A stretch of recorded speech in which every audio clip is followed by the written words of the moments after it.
Hello and welcome back. Thanks for tuning in. Today we're looking at a really cool piece of Gibson history in the lines of the SG. And this particular model is a 1971 SG 250. The 2 being 2 pickups and the 50 being a designator for the burst color. So it was kind of upper end, lower end SG, I guess you might say. And the bridge here, you'll see there's a couple screw holes where there was something attached to it. And that's because there was a bridge cover.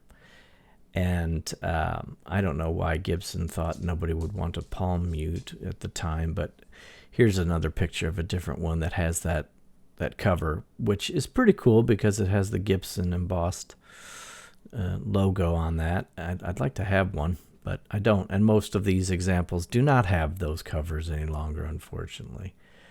You can see this thing has some wear on it, and it's been played. It's been played a lot. And there's a lot of patina on the metal hardware. And I did a little bit on that bridge pickup surround, just kind of polishing it up a little bit as best I could, just to see how I could get. But just look at this control plate and the knobs, the witch hat knobs. This was a big departure for Gibson to have the front route. So there's no route on the back, you'll see, but the patina here, I think it just looks great. It's such an old and cool guitar. Now those other holes there you see between the pickups and to the right of the control plate were where a pickup, where a pick guard was placed. I don't have that on this example. And the rosewood, the rosewood fretboard is really sweet here. I like the pearloid dot inlays too, and you can see on the 12th fret they're kind of spread apart a little further than most SGs, which is kind of cool. You'll see too that the cutaways don't have any bevels, and you can tell from that angle that it's a really thick body. It's thicker than most SGs. The headstock is considered the canoe paddle, the larger headstock. I replaced the tuners, and I'll show you those here in a second. But it just has the silkscreen Gibson logo on the headstock, which is, standard for that era and for that model. That they were cutting costs with this SG that they only made for a couple of years. This one being a 71. I put some Kluson Deluxe modern tuners on here. The ones that were on here when I purchased it were some third-party junk, like you might see on an old Tysco that was, the open gear tuners they were just terrible. It would look at that volute too. That's great, but the tuners would not hold a tune very well. So these are much better, and they're more fitting to this guitar, more like the originals. I love the chrome buttons, by the way. So the back of the headstock is pretty good shape considering the age of it. Not a whole lot of dings or marks other than right at that volute that you just saw. And I just love the cherry finish on this thing. It looks really good. And you'll see this thing has a pretty big heel. I got a side view of it later on we'll take a look at. Now the back does have some wear from buttons and belt buckles and whatever else, but you can see that transparent finish. It's just beautiful. And again, you guys should know from watching my videos, if you have, that I love used guitars that are dinged and banged up. I just don't, I can't imagine having a 1971 guitar that was pristine. It wouldn't make sense to me.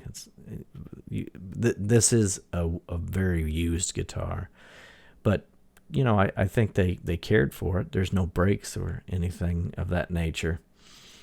And that might have to do with the angle of the headstock. But yeah, just look at all the scratches. And once again, if this guitar could tell a story, it would tell a good story, I guess. A long story of being played and being loved.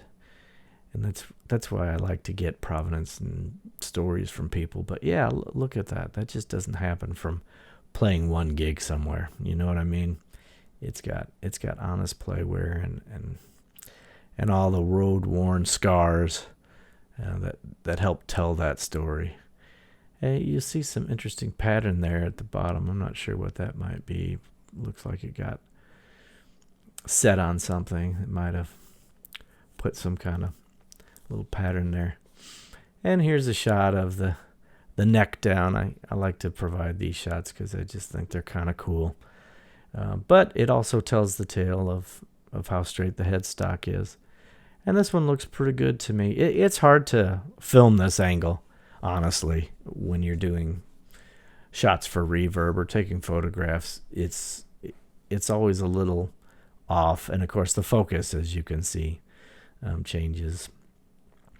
So again, the patina, and you can see, as I was mentioning, that on the neck pickup, it's a little more scruffy than the bridge, which I did clean up a little bit. I can't remember if I used some metal polish like Flitz or something like that, and I thought, maybe next time I change the strings on this, I'll just take a stab at all the hardware.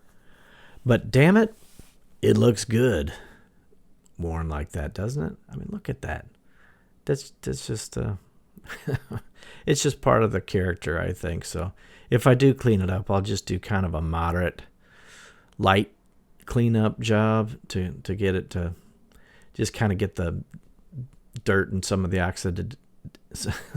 oxidation off of there. Those two switches are very interesting, and I should mention that there's one on and off switch for each pickup, so you can do that completely off and on and off thing, a momentary switch. Look how much that neck sticks out from the body there.